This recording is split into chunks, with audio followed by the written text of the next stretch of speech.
Nuestro autobús bíblico se aparta hoy de la ruta del Antiguo Testamento para volver al Nuevo Testamento y comenzar a recorrer las páginas de este libro que nos narra los hechos de los apóstoles. A este libro de los hechos de los apóstoles se le ha llamado el Quinto Evangelio. Es una continuación del Evangelio de Lucas, pero es interesante notar algo más, algo bastante notable. Veamos el último hecho que se registra en cuanto a Jesús en cada uno de los evangelios. Primero, en el Evangelio según San Mateo, notaremos que el último hecho que se registra en cuanto a Jesús es su resurrección.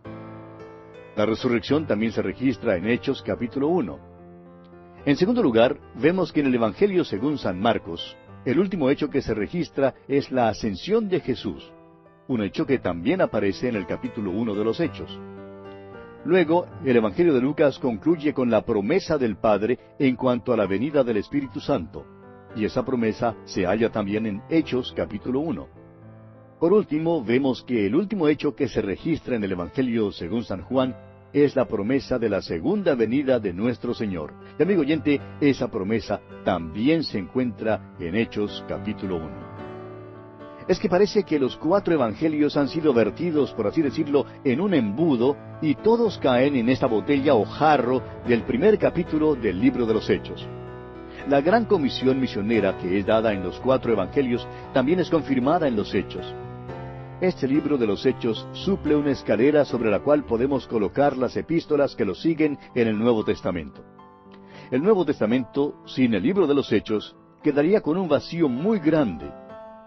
El Dr. Howson, un erudito en estudios bíblicos, ha declarado, si se quitara el libro de los Hechos, no habría nada con qué sustituirlo. En el libro de los Hechos aparecen los principios de la Iglesia, es decir, el nacimiento de la Iglesia. Mientras que el libro de Génesis relata el origen del universo físico, el libro de los Hechos de los Apóstoles relata el origen del cuerpo espiritual, el cual es la Iglesia. Ahora, en casi todos los libros que hemos estudiado, hemos sacado del libro un versículo que expresa en forma resumida el tema del libro. En el libro de los Hechos de los Apóstoles, el versículo clave lo encontramos en el capítulo 1, versículo 8, donde dice, «Pero recibiréis poder, cuando haya venido sobre vosotros el Espíritu Santo, y me seréis testigos en Jerusalén, en toda Judea, en Samaria, y hasta lo último de la tierra». Ahora hemos dividido el libro de los Hechos de los Apóstoles conforme al versículo clave, o sea, de la manera siguiente. Primero, el Señor Jesucristo obrando mediante el Espíritu Santo a través de los apóstoles en Jerusalén, que comprende los capítulos 1 al 7. En segundo lugar, el Señor Jesucristo obrando mediante el Espíritu Santo a través de los apóstoles en Judea y en Samaria, que comprende los capítulos 8 al 12. Y en tercero y último lugar, el Señor Jesucristo obrando mediante el Espíritu Santo a través de los apóstoles hasta lo último de la tierra, en los capítulos 13 al 28. Ahora creemos conveniente aclarar que el libro de los Hechos no se ha concluido. Simplemente termina sin una conclusión, mencionando que el apóstol Pablo está en su propia casa alquilada en Roma. No hay ningún fin formal. ¿Y sabe por qué no lo hay, amigo oyente? Porque el libro de los Hechos se está escribiendo ahora desde el cielo. Quizá el Señor tenga allí al doctor Lucas escribiendo el resto del libro de los Hechos. Quizá usted y yo estemos incluidos. Eso no lo sabemos, pero esperamos que así sea. Vamos a decir que lo que se escribe no es el libro de los Hechos, pero la Biblia misma dice que hay un libro allá arriba, en el cual se está anotando todo lo que usted y yo, amigo oyente, estamos haciendo por él. Y dice Dios que en el día final este libro será abierto. Quizá esto pueda causar alarma a algunos de nosotros. Bien, hemos dado un bosquejo algo sencillo de este libro, pero creemos que es mejor que sigamos un método sencillo en nuestro estudio. No creemos que la palabra de Dios deba ser presentada con bosquejos y estudios demasiado enredados y complicados. No pretendemos acercarnos al estudio de la Biblia desde un punto de vista filosófico de ninguna manera. Nuestro estudio es desde un punto de vista puramente práctico, histórico y bíblico. Nosotros creemos que el Espíritu de Dios puede hablar y que nos habla de aquella manera, o sea, a través de la Biblia misma. Damos gracias a Dios que recibimos tantas cartas de nuestros oyentes que representan casi todos los oficios y profesiones posibles. Recibimos cartas de profesores en las universidades y en otras escuelas, y también recibimos cartas de muchas personas que apenas pueden leer y escribir. Y todos testifican que estos estudios les son bastante comprensibles. Y por ello damos gracias y gloria al Señor. Creemos que la palabra de Dios es comprensible y que debemos hacer todo lo posible para que continúe siendo comprensible. Desafortunadamente, muchos profesores en nuestras escuelas e institutos bíblicos entienden mal las palabras de nuestro Señor. Cuando Él dice, apacienta mis ovejas, ellos lo interpretan erróneamente como si dijera, apacienta mis jirafas. Nosotros tratamos de poner las galletas en los estantes más bajos de la despensa, amigo oyente, a fin de que aún los niños puedan alcanzarlas. A propósito, hemos recibido ya algunas cartas de parte de algunos niños que indican que ellos también escuchan el programa y comprenden muy bien el estudio bíblico. Y por esto, una vez más, damos gracias a Dios. Bien, veamos ahora los distintivos del libro de los Hechos. En primer lugar, tenemos la prominencia del Señor Jesucristo. El Señor Jesucristo ya ha dejado a sus discípulos, se ha ido. Asciende al cielo, según lo relata el primer capítulo de este libro, pero todavía está obrando. Simplemente ha cambiado su posición, su situación, ha cambiado su centro de operaciones. Mientras estaba aquí en la tierra, su centro de operaciones estaba localizado en Capernaum. Ahora su centro de operaciones está a la diestra del Padre. El Señor Jesucristo, pues, tiene un lugar de gran prominencia en este libro. Él está obrando desde el lugar ventajoso del cielo mismo. En segundo lugar, tenemos la prominencia del Espíritu Santo. Cristo prometió enviar al Espíritu Santo. Esta promesa se menciona 4 veces en el Evangelio según San Juan en los capítulos 1, 7, 14 y 20. La misma promesa se da en el libro de los Hechos, capítulo 1, versículo 8. Usted y yo, amigo oyente, vivimos en la edad del Espíritu Santo.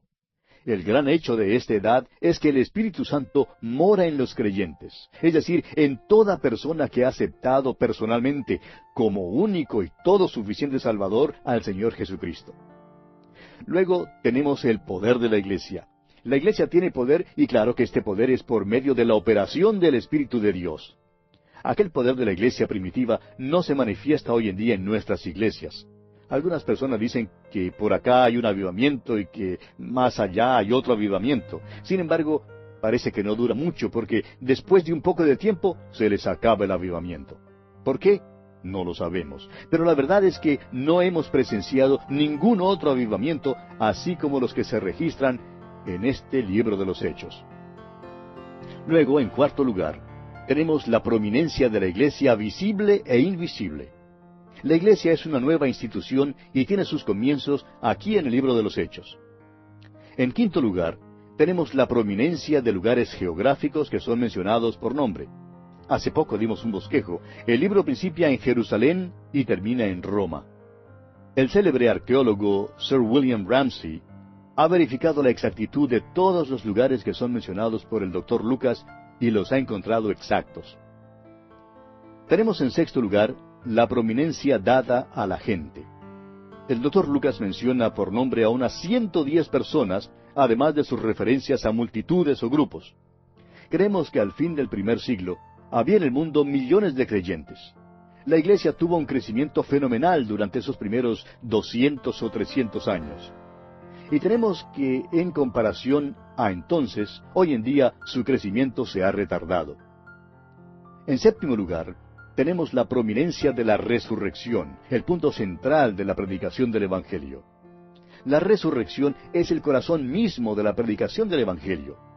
En muchas de nuestras iglesias hoy en día, solamente una vez al año se presenta un sermón en cuanto a la resurrección, y eso de costumbre en el domingo de resurrección. En algunas iglesias, si el pastor o un evangelista predica un sermón especial en cuanto a la resurrección en el mes de agosto, por ejemplo, muchos creen que algo le ha pasado al predicador. Creen que quizá el calor lo ha vuelto loco. Y hasta comentan, bueno, ¿y quién ha escuchado jamás predicar un sermón en cuanto a la resurrección en el mes de agosto? Pero en la iglesia primitiva, amigo oyente, la resurrección de Jesucristo fue el centro y el corazón mismo del mensaje. Y creemos que ningún sermón se predicó sin mencionar la resurrección. El tema del gran sermón del apóstol Pedro en el día de Pentecostés fue la resurrección de Jesucristo. Explicó el apóstol Pedro que lo que ocurría se debía al hecho de que Jesús ya se encontraba a la diestra de Dios y que había enviado al mundo a su Espíritu Santo, y que todo esto se debía a la resurrección. Usted podrá notar también que la resurrección es el corazón mismo de los mensajes del apóstol Pablo. Ahora hay muchos hombres y predicadores a quienes les gusta especializarse en un tema particular de la Biblia. A algunos les gusta el tema de la profecía, a otros les gusta tratar alguna otra frase o aspecto. Ahora bien, si usted desea especializarse en cierto tema, amigo oyente, permítanos darle uno, y es la resurrección de Cristo. En la iglesia primitiva, todos los domingos eran días de la resurrección, días para proclamar la resurrección de Jesús. ¡Ha resucitado! Proclamaban este mensaje por todas partes, y este es el mensaje que hallamos aquí en este libro de los Hechos. Ahora, en octavo lugar, notamos que hay una prominencia del apóstol Pedro en la primera sección del libro y del apóstol Pablo en la última sección. Hay, en cambio, una omisión extraña de los otros apóstoles. Creemos que hay una razón muy definida para que el énfasis caiga sobre los ministerios de los apóstoles Pedro y Pablo. Creemos que el doctor Lucas conocía bien los ministerios de estos dos hombres, y no olvidemos que Lucas hasta fue compañero del apóstol Pablo en algunos de sus viajes. Algunos sostienen la idea de que había cierta discordia entre Pedro y Pablo, pero francamente somos de la opinión de que el doctor Lucas, Pedro y Pablo se juntaron muchas veces y que hablaban mucho entre sí. Hay en realidad muchísimas cosas que ocurrieron que estamos seguros no han sido registradas en las Escrituras. Y ahora, una palabra en cuanto al título. El propio título de este libro histórico siempre ha sido tema de discusión. La Biblia que estamos usando en nuestros estudios bíblicos es la Biblia de Reina Valera, y esta Biblia llama a este libro Hechos de los Apóstoles. Ahora, el Códice Vaticanus y otras versiones también lo llaman Hechos de los Apóstoles. Pero Roberto Lee, otro erudito en estudios bíblicos, lo llama Hechos del Señor Ascendido y Glorificado. Y el título Bantu lo designa Palabras tocante a los Hechos. Pero parece que en castellano el título más aceptado es Hechos de los Apóstoles. Y estamos ahora sí listos para entrar al primer capítulo de este libro de los Hechos. Para comenzar, quisiéramos sugerir que nuestro título de este libro sea El Señor Jesucristo obrando mediante el Espíritu Santo a través de los apóstoles. Anótelo si desea. Déjeme repetirlo. El Señor Jesucristo obrando mediante el Espíritu Santo a través de los apóstoles. La primera sección del libro de los Hechos incluye los capítulos 1 al 7 y enseña que el Señor Jesucristo está obrando mediante el Espíritu Santo a través de los apóstoles en Jerusalén. El tema central del capítulo 1 es la preparación para la venida del Espíritu Santo. Incluye una introducción al libro de los Hechos, el ministerio de Jesús durante 40 días después de su resurrección, la ascensión y promesa del regreso de Jesús, la espera del Espíritu Santo y el nombramiento de un apóstol. Leamos pues los primeros 2 versículos de este capítulo 1 de los Hechos. En el primer tratado, oh Teófilo, hablé acerca de todas las cosas que Jesús comenzó a hacer y a enseñar, hasta el día en que fue recibido arriba, después de haber dado mandamientos por el Espíritu Santo a los apóstoles que había escogido. Es claro que el primer tratado mencionado aquí es una referencia al Evangelio según San Lucas. Ahora, Teófilo es el nombre del hombre que también fue mencionado en el Evangelio de Lucas. Su nombre significa amante de Dios. El doctor Lucas no escribió su Evangelio ni el libro de los Hechos a cualquier amante de Dios. Creemos que él en realidad conocía a un hombre llamado Teófilo. Este era un nombre bastante común en aquel entonces y estamos seguros de que el significado del nombre le cayó bien a este hombre a quien el libro es dirigido, amante de Dios. El doctor Lucas le dice que le ha escrito un tratado, el cual es el Evangelio de Lucas, y que en ese tratado le había hablado acerca de todas las cosas que Jesús comenzó a hacer y a enseñar. Esto implica que el libro de los Hechos sería una continuación de aquella historia y contaría lo que Jesús seguía haciendo y enseñando. Y Jesús todavía está obrando, amigo oyente. Continuará con este programa hasta cuando lleve del mundo a la iglesia. Esta es la descripción que nos es presentada aquí. Ahora, la segunda parte del versículo 2 dice que hasta el día en que fue recibido arriba, después de haber dado mandamientos por el Espíritu Santo. Simplemente porque Jesús había sido recibido arriba en el cielo, no quería decir que no seguiría obrando. Y aún hoy en día, Él sigue obrando y enseñando. Ahora se halla en el lugar ventajoso a la diestra de Dios y obra mediante el Espíritu Santo. Fue por medio del Espíritu Santo que les daba mandamientos a los apóstoles. En el ejército se acostumbra a transmitir las órdenes de un hombre a otro. Tenemos aquí una idea parecida. El Señor Jesucristo está obrando mediante el Espíritu Santo. El Espíritu Santo obra a través de los apóstoles y sigue obrando a través de nosotros, aquí mismo donde estamos hoy en día. La declaración, después de haber dado mandamientos por el Espíritu Santo aquí, es muy interesante. Veamos ahora el ministerio de Jesús durante los 40 días después de la resurrección. El doctor Lucas presenta aquí una frase bastante larga. Leamos aquí el versículo 3 de este capítulo 1 de los Hechos. A quienes también, después de haber padecido, se presentó vivo con muchas pruebas indubitables, apareciéndoseles durante 40 días y hablándoles acerca del reino de Dios. Se presentó vivo con muchas pruebas indubitables, dice aquí, después de su sufrimiento y muerte. En la Biblia se menciona 10 casos específicos en que Jesús aparece después de su resurrección. Su ministerio después de la resurrección, como es revelado en sus apariciones, tiene una relación más importante con la vida de los cristianos hoy en día que su ministerio terrenal de 3 años, como aparece detallado en los 4 evangelios. Ahora, en cuanto al ministerio del Señor Jesús después de su resurrección, el apóstol Pablo declara lo siguiente en su segunda carta a los Corintios, capítulo 5, versículo 16. De manera que nosotros de aquí en adelante a nadie conocemos según la carne, y aun si a Cristo conocimos según la carne, ya no lo conocemos así. En otras palabras, amigo oyente, usted y yo no conocemos hoy a Jesucristo como el hombre que caminaba sobre esta tierra hace 2000 años. Le conocemos como el hombre en la gloria. Está allí ahora mismo, mientras yo hablo con usted y usted me escucha. Él está allí y esto es un hecho comprobado. ¿Cuántas veces la iglesia pierde de vista este aspecto? Permítanos compartir con usted una declaración que llegó en una carta de un hombre que dijo que había sido miembro de una iglesia durante toda su vida. Había cumplido con todos sus ritos y ceremonias y se creía un buen cristiano. Sin embargo, al acercarse a la palabra de Dios, pudo darse cuenta de que ni siquiera conocía a Jesús. Tuvo que aprender que Jesús no solo caminó en la tierra hace ya 2000 años, sino que también vive hoy en día y que está a la diestra de Dios. Tuvo que acercarse al Cristo viviente y aceptarle como su Salvador y Señor. ¡Cuán maravilloso es eso, amigo oyente! Se presentó vivo, dice aquí, con muchas pruebas indubitables. El problema hoy en día, amigo oyente, no está en los hechos, sino en la incredulidad del hombre. Los hechos están a la disposición de quien quiera examinarlos. Nos preguntamos si alguien que nos escucha duda la realidad de la batalla que se libró en Waterloo. Francamente, yo creo que es un hecho que Napoleón vivió y creo también que libró la batalla de Waterloo. Pero al mismo tiempo confieso que tengo personalmente muy poca evidencia de ello. Permítame decirle, amigo oyente, que hay como 10,000 veces más evidencia en cuanto a la muerte y resurrección del Señor Jesucristo que la evidencia que hay para la batalla de Waterloo.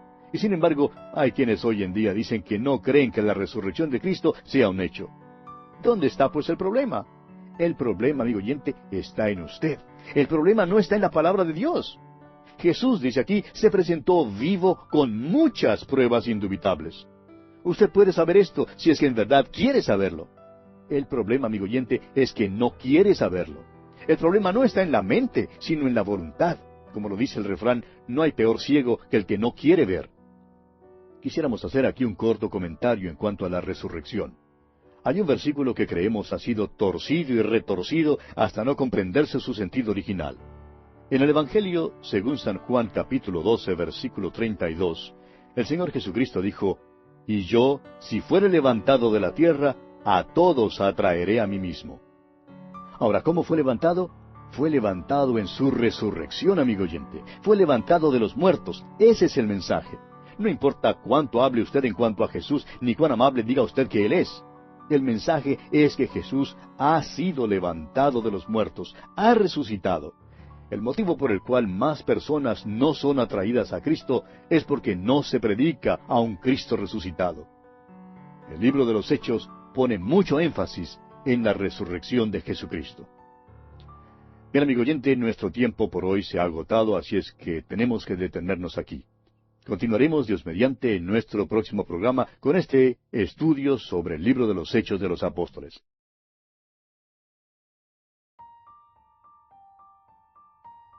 Continuamos hoy estudiando el capítulo 1 del libro de los Hechos. Y en nuestro programa anterior hablábamos de que Jesús, después de su muerte, había resucitado y se había presentado vivo con muchas pruebas indubitables.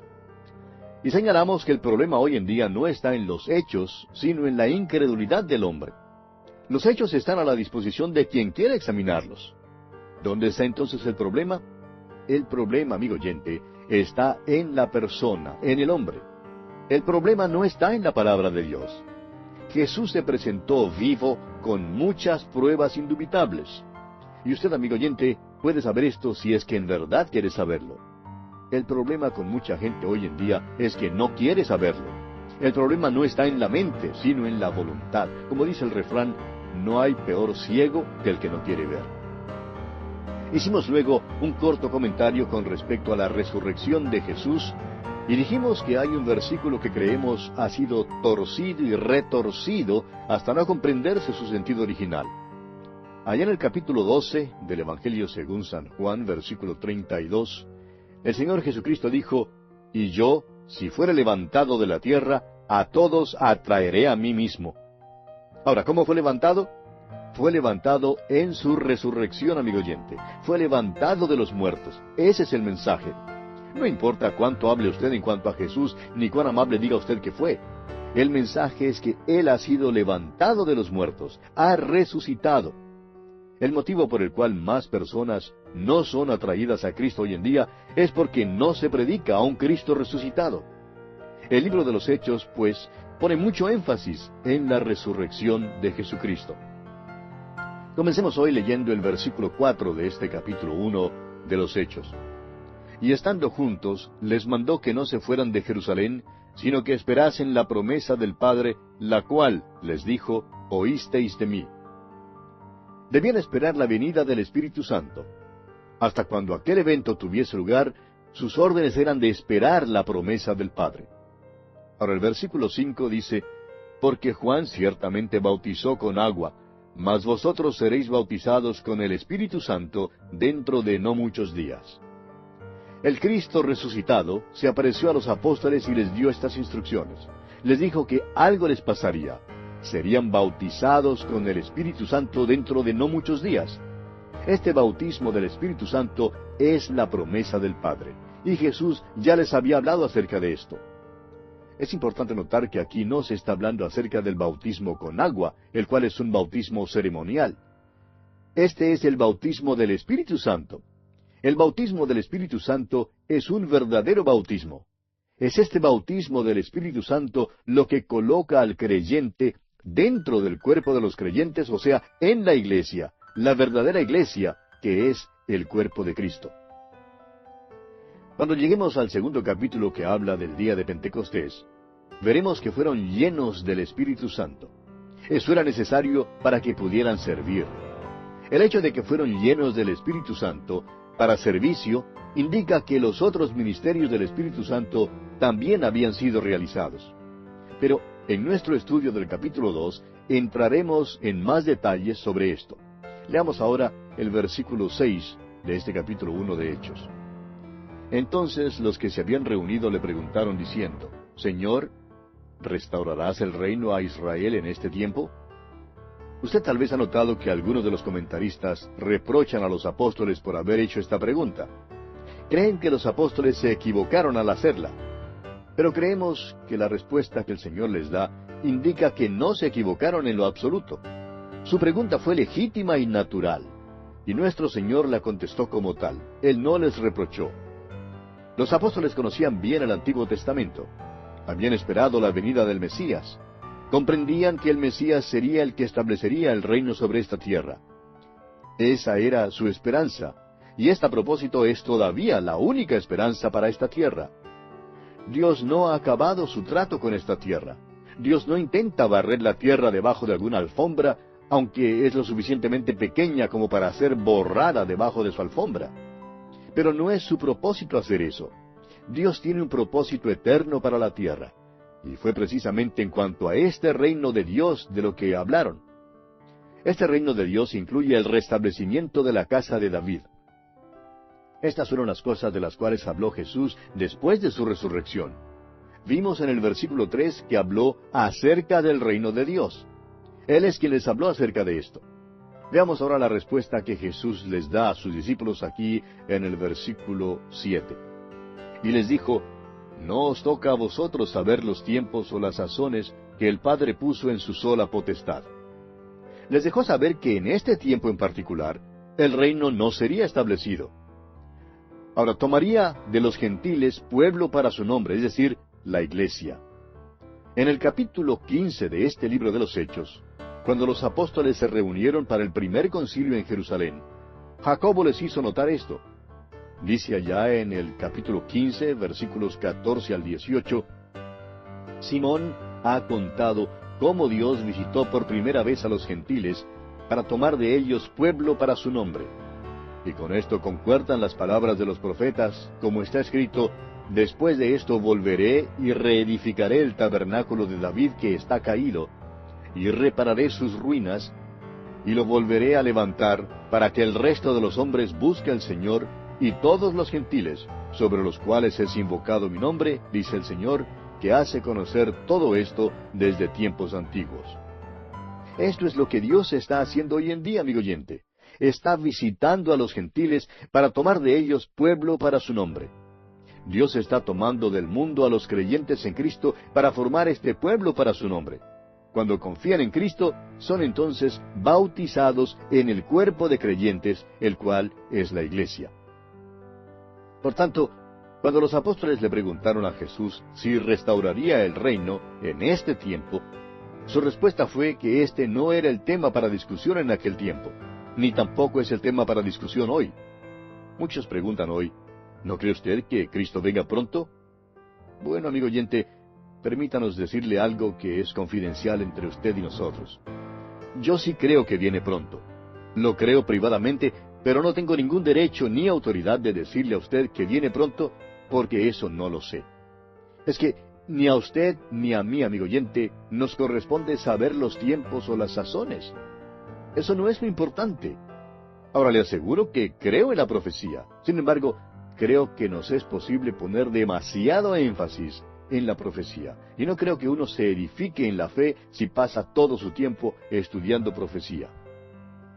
Entonces, ¿cuál es nuestro trabajo, nuestra misión hoy en día?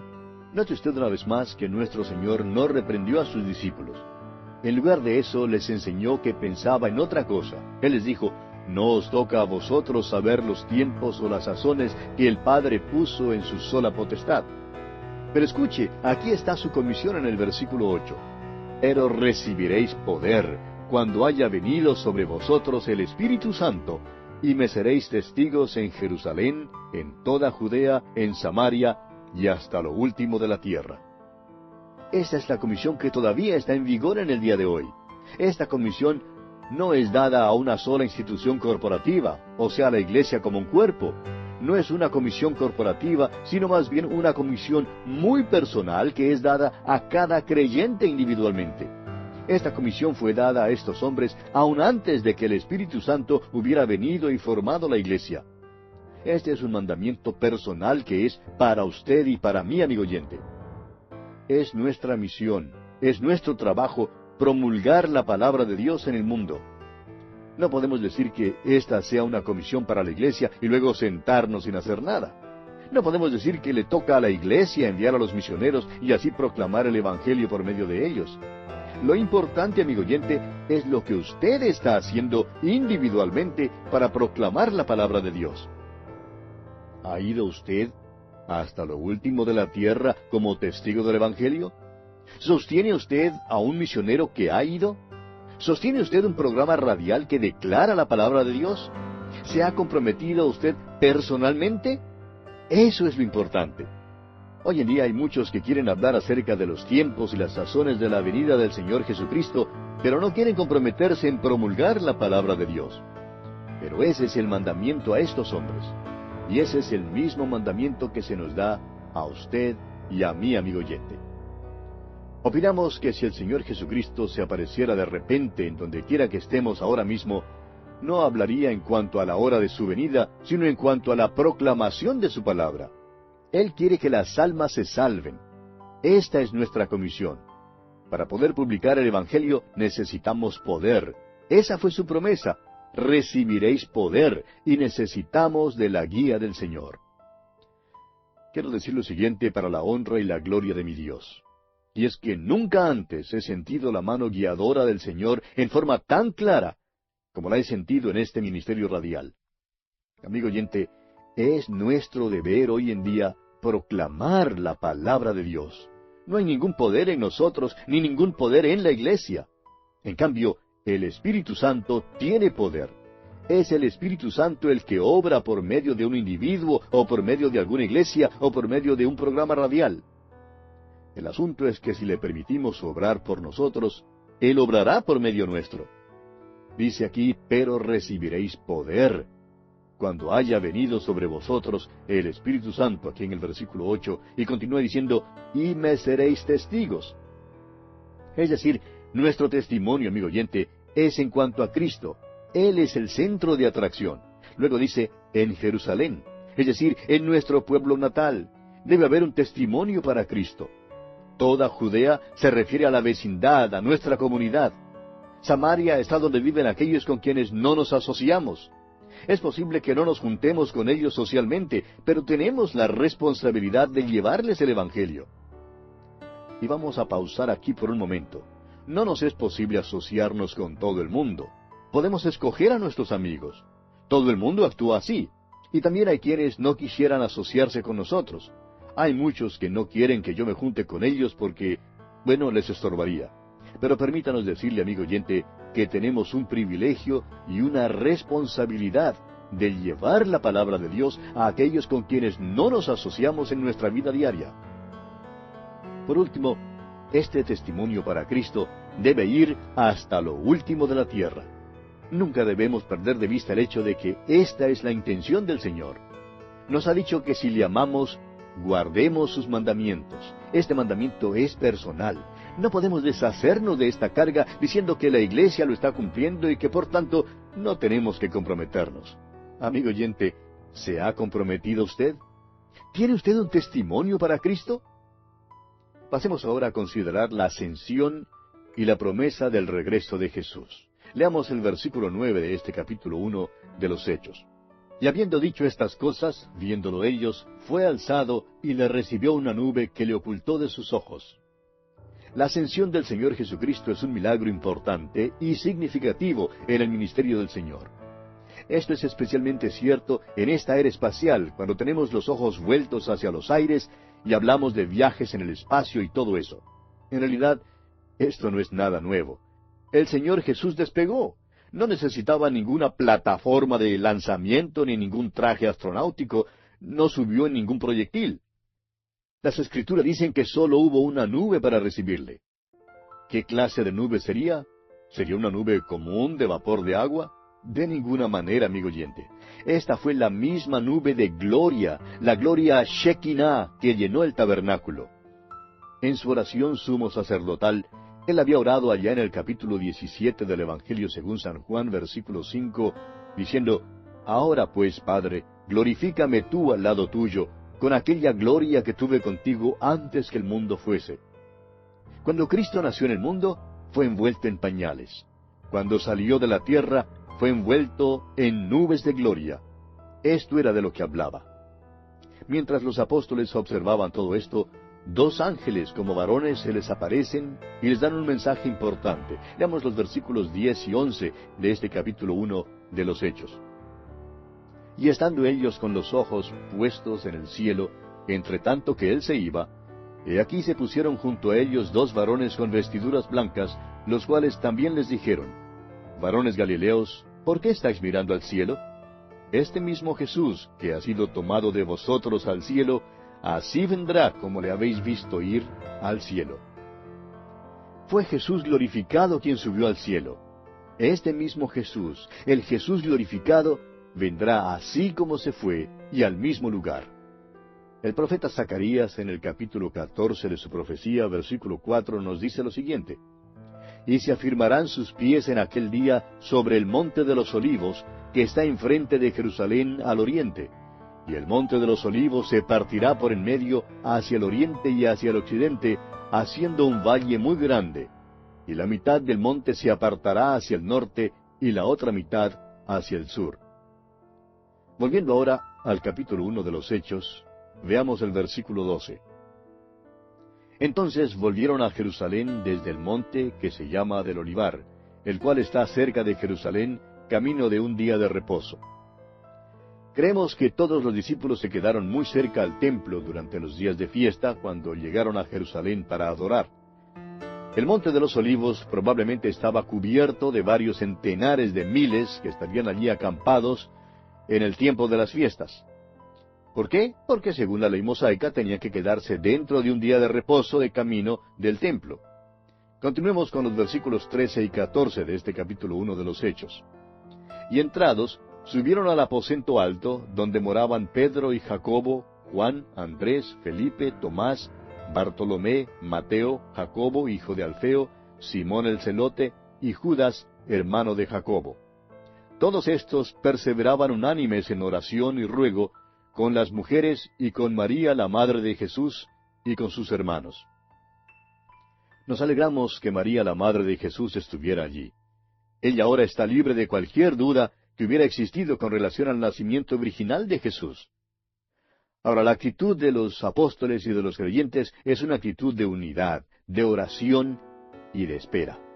Y no hay ninguna manera en que nosotros podamos duplicar hoy este período. Recuerde usted que este es un período de tiempo, una cápsula de tiempo entre la ascensión del Señor Jesucristo al cielo y la venida del Espíritu Santo. Y nosotros no estamos viviendo en ese período de tiempo. No podemos duplicarlo. El Espíritu Santo ya ha venido en nuestros tiempos. Pasemos ahora a considerar el nombramiento de un apóstol. Leamos los versículos 15 al 18 de este capítulo 1 de los Hechos. En aquellos días, Pedro se levantó en medio de los hermanos, y los reunidos eran como 120 en número, y dijo: Varones hermanos, era necesario que se cumpliese la Escritura en que el Espíritu Santo habló antes por boca de David acerca de Judas, que fue guía de los que prendieron a Jesús, y era contado con nosotros y tenía parte en este ministerio. Este, pues, con el salario de su iniquidad, adquirió un campo, y cayendo de cabeza, se reventó por la mitad, y todas sus entrañas se derramaron. Vemos aquí a Simón Pedro hablando otra vez. Ahora tengamos en cuenta que esto ocurre antes de Pentecostés. A este hombre le falta recibir la plenitud del Espíritu Santo. Le falta aún la presencia del Espíritu Santo. Ahora ciertamente da una descripción vívida de Judas, ¿no le parece? Continuemos pues con los versículos 19 y 20 de este capítulo 1 de los Hechos. Y fue notorio a todos los habitantes de Jerusalén, de tal manera que aquel campo se llama en su propia lengua Acéldama, que quiere decir campo de sangre. Porque está escrito en el libro de los Salmos: sea hecha desierta su habitación, y no haya quien more en ella, tome otro su oficio. Siempre surge la pregunta en cuanto a lo que tuvo lugar allí. ¿Debían haber ellos efectuado esta elección para escoger a un hombre que sucediera a Judas? Bueno, creemos que no. Leamos los versículos 21 y 22 ahora. Es necesario, pues, que de estos hombres que han estado juntos con nosotros todo el tiempo que el Señor Jesús entraba y salía entre nosotros, comenzando desde el bautismo de Juan hasta el día en que de entre nosotros fue recibido arriba, uno se ha hecho testigo con nosotros de su resurrección.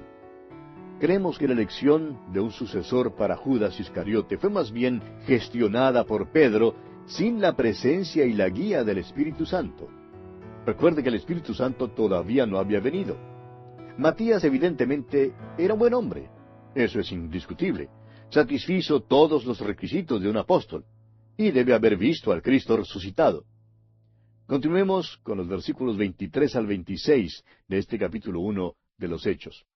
Y señalaron a dos, a José, llamado Barsabás, que tenía por sobrenombre Justo, y a Matías. Y orando dijeron, Tú, Señor, que conoces los corazones de todos, muestra cuál de estos dos has escogido, para que tome la parte de este ministerio y apostolado de que cayó Judas por transgresión para irse a su propio lugar. Y les echaron suertes, y la suerte cayó sobre Matías. Y fue contado con los 11 apóstoles. No vemos cómo el echar suertes tenga relación con la dirección del Espíritu Santo ni con la dirección de Dios. Esa no es la forma como Dios guía. Surge entonces la pregunta, ¿es pues Matías quien debía suceder a Judas? Nosotros creemos que no. Ahora, como dijimos antes, creemos que Matías evidentemente era un buen hombre. Reunía todos los requisitos de un apóstol. Debió haber visto al Cristo resucitado. Pero aparentemente el Espíritu Santo no estaba en esto, por la sencilla razón de que el Espíritu Santo no vino sino hasta el día de Pentecostés para la iglesia. Y creemos que a su propio tiempo, el Señor Jesucristo mismo escogió aquel que debía tomar el lugar de Judas Iscariote, y que el Espíritu Santo ciertamente ignoró a Matías. Ahora creemos que aquel que el Espíritu de Dios usó no fue otro que Pablo, el apóstol, por supuesto. Ahora quizá alguien diga, ¿tiene usted autoridad para decir eso? Sí, Señor. Escuche usted lo que el mismo apóstol Pablo dice en su carta a los Gálatas capítulo 1, versículo 1. Pablo, apóstol, no de hombres, ni por hombre, sino por Jesucristo y por Dios el Padre que lo resucitó de los muertos. Lo que Pablo dice es, yo fui escogido por Dios el Padre y por el Señor Jesucristo. ¿Cómo lo hizo? A través del Espíritu Santo que había enviado al mundo. Pero no encontramos esta obra aquí en el caso de Matías. Por otra parte, creemos que el ministerio del apóstol Pablo justifica el hecho de que él era quien debía tomar el lugar de Judas. Esa es, pues, nuestra razón. Ahora, reconocemos que hay una gran cantidad de hombres buenos. En efecto, creemos que la mayoría de los hombres buenos hoy tomaría la posición de que este hombre Matías fue quien tomó el lugar de Judas. Y reconocemos que estamos en la minoría. Pero si usted, amigo oyente, desea compartir esta opinión, bien puede hacerlo y estará con la mayoría. Pero si usted desea estar en lo correcto, y estamos seguros que desea estar en lo correcto, entonces confiamos que estará de acuerdo con lo que hemos expresado. Bien, amigo oyente, vamos a detenernos aquí por hoy porque nuestro tiempo ya se ha agotado.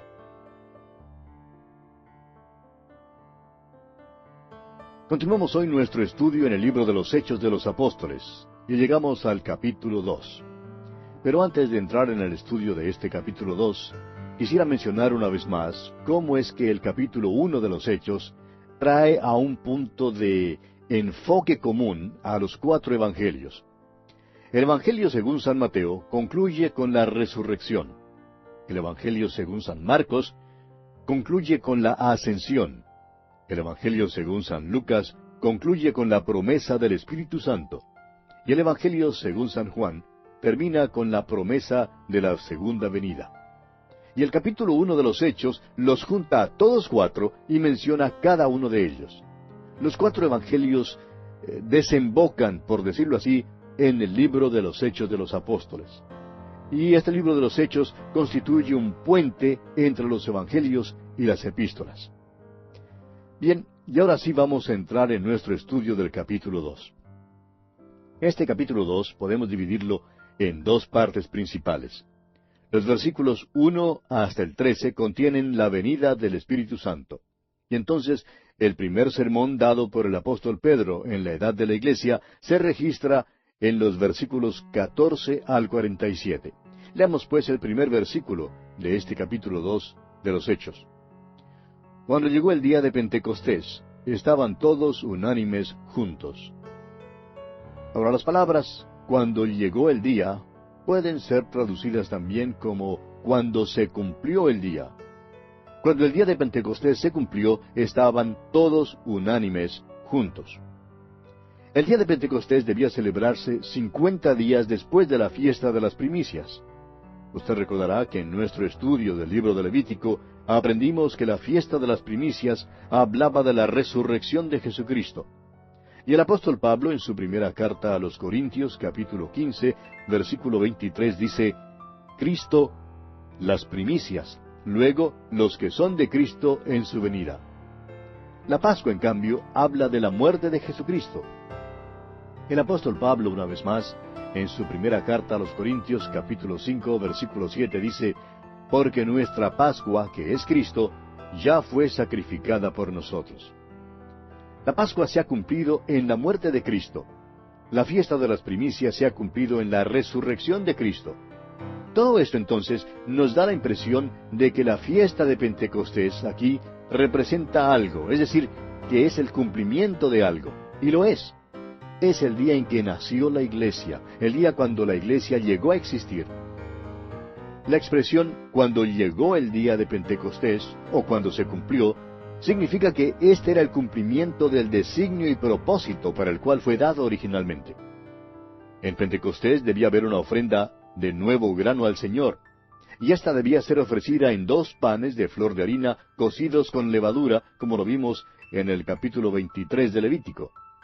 Esto debía representar el principio y el origen de la iglesia.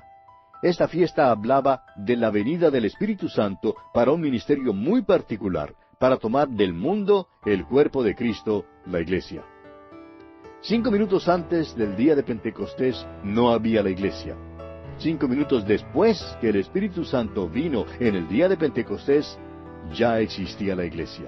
En otras palabras, lo que Belén fue para el nacimiento de Cristo, Pentecostés y Jerusalén fueron para la venida del Espíritu Santo. El Espíritu comenzó a bautizar a los creyentes. Esto significa que los hizo parte del cuerpo de Cristo, identificándolos con Cristo como su cuerpo acá en la tierra. El apóstol Pablo en su primera carta a los Corintios, capítulo 12, versículo 13, explica, porque por un solo Espíritu fuimos todos bautizados en un cuerpo, sean judíos o griegos, sean esclavos o libres, y a todos se nos dio a beber de un mismo Espíritu. El Espíritu Santo comenzó a hacer una obra en el día de Pentecostés. El día de Pentecostés se cumplió con este evento. La expresión cuando llegó no quiere decir que fue a las 12, ni a las 7 de la mañana, ni a las 2 de la tarde. Significa que se cumplió. Veamos ahora el versículo 2 de este capítulo 2 de los Hechos. Y de repente vino del cielo un estruendo como de un viento recio que soplaba, el cual llenó toda la casa donde estaban sentados.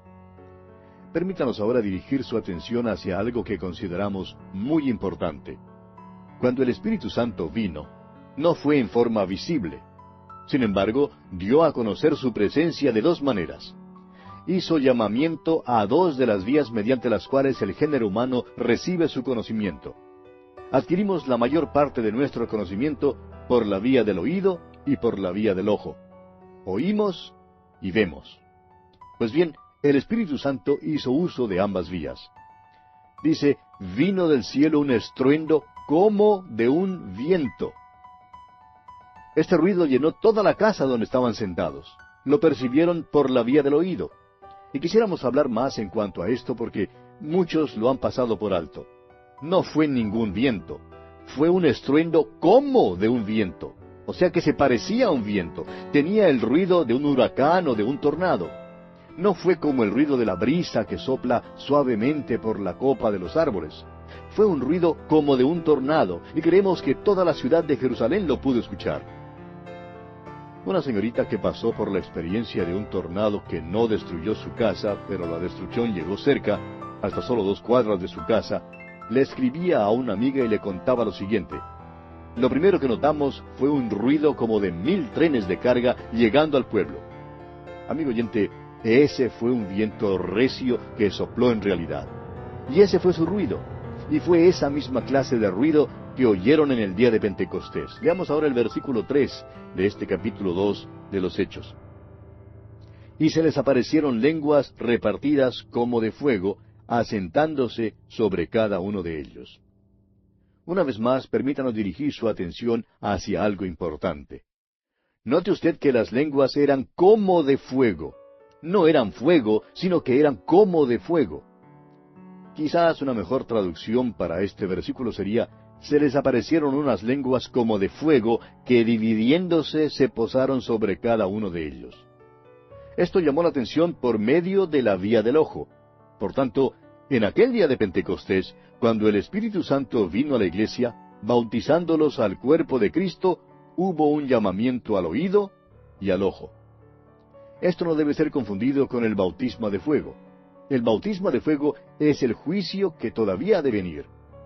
En el libro de Apocalipsis vemos la ira de Dios que descendió del cielo, fuego del cielo. Ese será el bautismo de fuego. Si los hombres no reciben el bautismo del Espíritu Santo, entonces tendrán que experimentar el bautismo del fuego, que es juicio. El bautismo de fuego es sólo para aquellos que han rechazado a Jesucristo, porque el fuego es juicio, el fuego consume, pero ese fuego es algo todavía venidero en el futuro.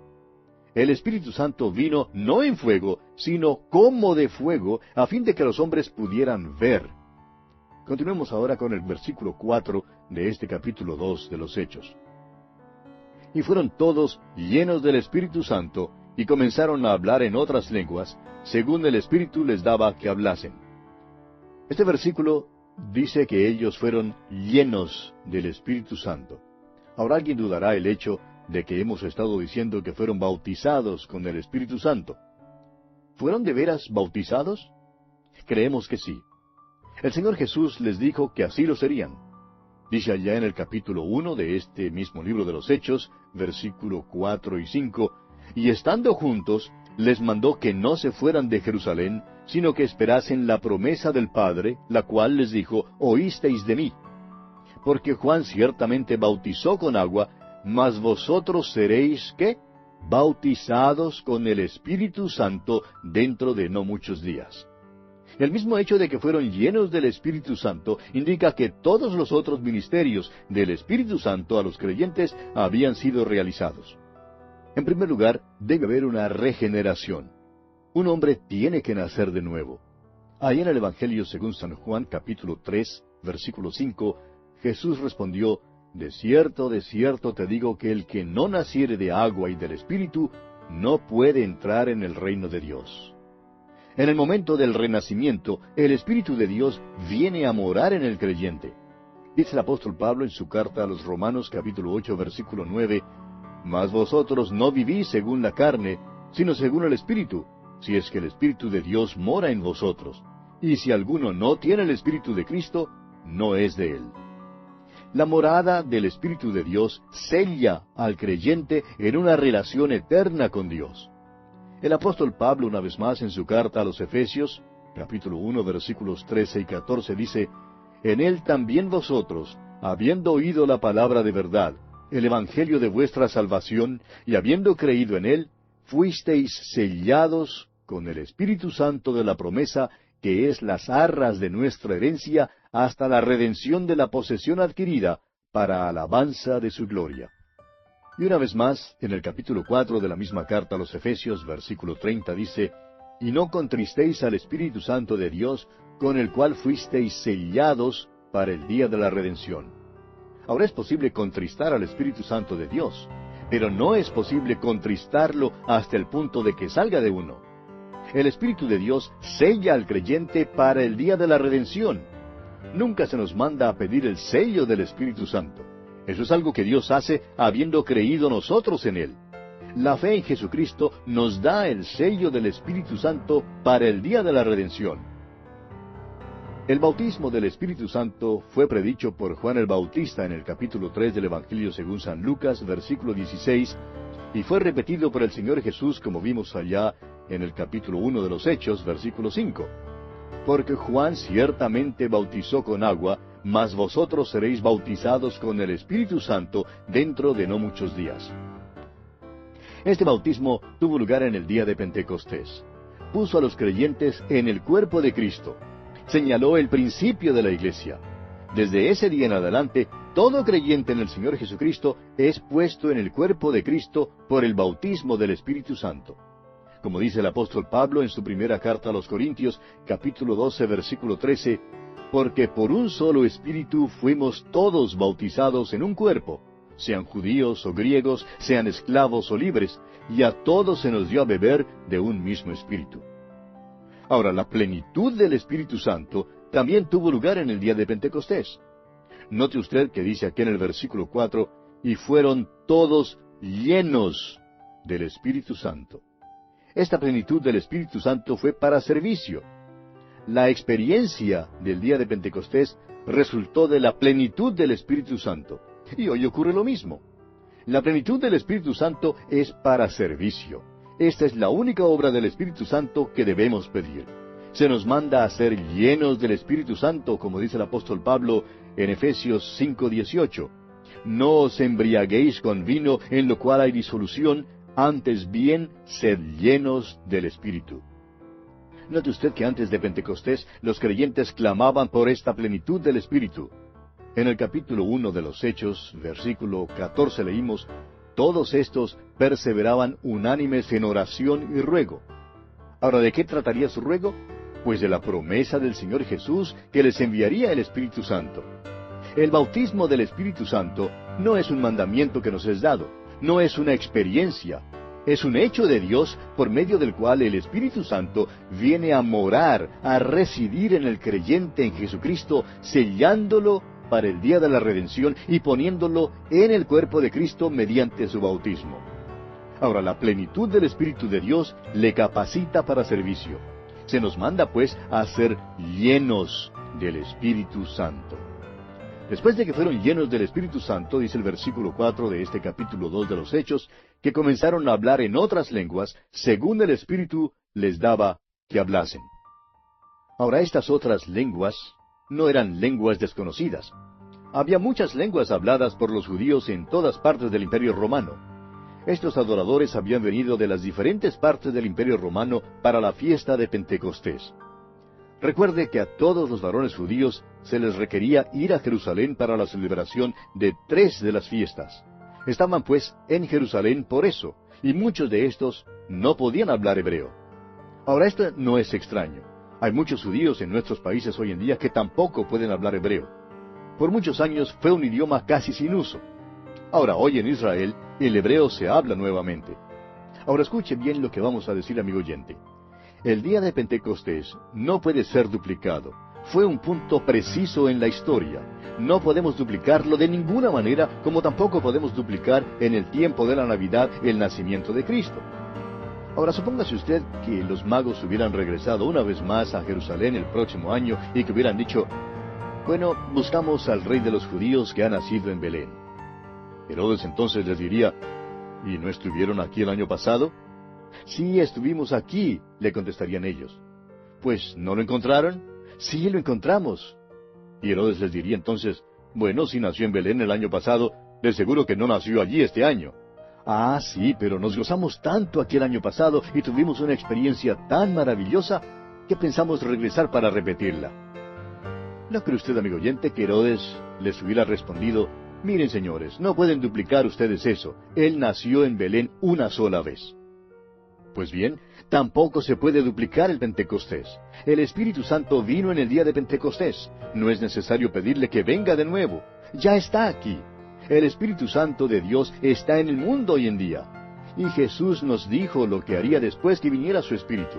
Él dijo allí en el capítulo 6 del Evangelio según San Juan, versículo 14, Él me glorificará, porque tomará de lo mío y os lo hará saber.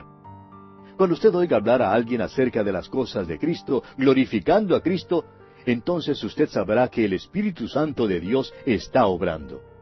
Ahora, el versículo 4 de este capítulo 2 de los Hechos termina diciendo, según el Espíritu les daba que hablasen. Estos apóstoles eran de Galilea.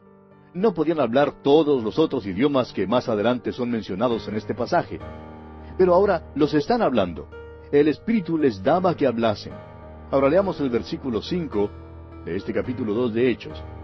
Moraban entonces en Jerusalén judíos, varones piadosos, de todas las naciones bajo el cielo. Habían llegado de todas partes para participar en la fiesta de Pentecostés. Este era el motivo por el cual estaban allí en Jerusalén. Ahora el versículo 6 dice, y hecho este estruendo, se juntó la multitud, y estaban confusos, porque cada uno les oía hablar en su propia lengua. Una mejor traducción de las palabras, y hecho este estruendo, es, habiendo ocurrido este estruendo. Creemos que se refiere a aquel estruendo como de viento recio que soplaba, que Jerusalén escuchó, y por eso se juntó la multitud. Creo que nunca me olvidaré la primera vez que escuché cuando uno de estos aviones supersónicos rompió la barrera del sonido. Todos salieron para ver qué había pasado. ¿De dónde había procedido ese estruendo? Nunca antes habíamos oído tal ruido. Pues bien, creemos que este estruendo aquí fue algo que el pueblo de Jerusalén nunca antes había oído. Y por tanto, salieron con precipitación para ver de dónde procedía ese estruendo. Y creemos que esto tuvo lugar en el área próxima al templo, y que había allí unos 120 creyentes, como se menciona en el capítulo 1, versículo 15 de este libro de los Hechos. Ahora, los que se juntaron allí estaban confusos debido a que, y por favor permítanos dar aquí una mejor traducción, estaban confusos debido a que cada hombre les oía hablar en su propio dialecto o idioma. No fue solamente que hablaban el idioma de su país, sino que también cada hombre oyó su propio dialecto. Es decir, así era como era hablado en una parte del país. Estos hombres no hablaban galimatías, amigo oyente. No hablaban en lenguas desconocidas. Estos hombres estaban hablando los dialectos de los hombres que se hallaban en la multitud. A mí no me sería posible hablar ningún otro idioma o dialecto sin conocerlo previamente. Pero eso es lo que hicieron estos hombres. Ahora hay otro aspecto que debemos mencionar. Es posible que los apóstoles no hablaran en lenguas extrañas de ninguna manera. Es posible que hablaran en sus propios idiomas, en sus propias lenguas, con una intrepidez que fue algo nuevo para ellos, dando el nuevo mensaje del Cristo resucitado según el Espíritu les daba que hablasen. Pero pudieran haber estado hablando en su dialecto galileo. El milagro bien pudo haber ocurrido en el oír. Cada hombre les oía hablar en su propio dialecto.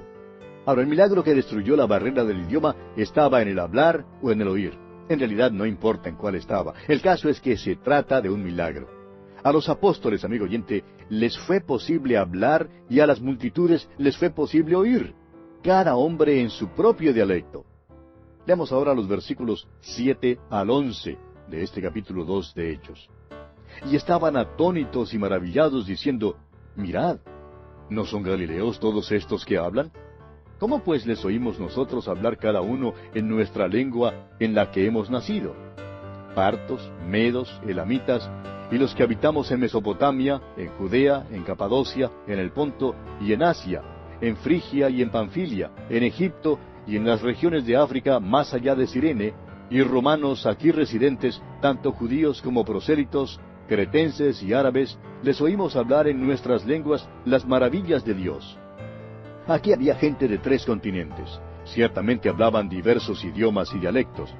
Todos oyeron hablar a estos galileos en un dialecto comprensible. Permítanos decir, amigo oyente, que no se trata aquí de lenguas desconocidas. Se trata de lenguas que los oyentes entendieron. El versículo 12 ahora dice, y estaban todos atónitos y perplejos, diciéndose unos a otros, ¿qué quiere decir esto?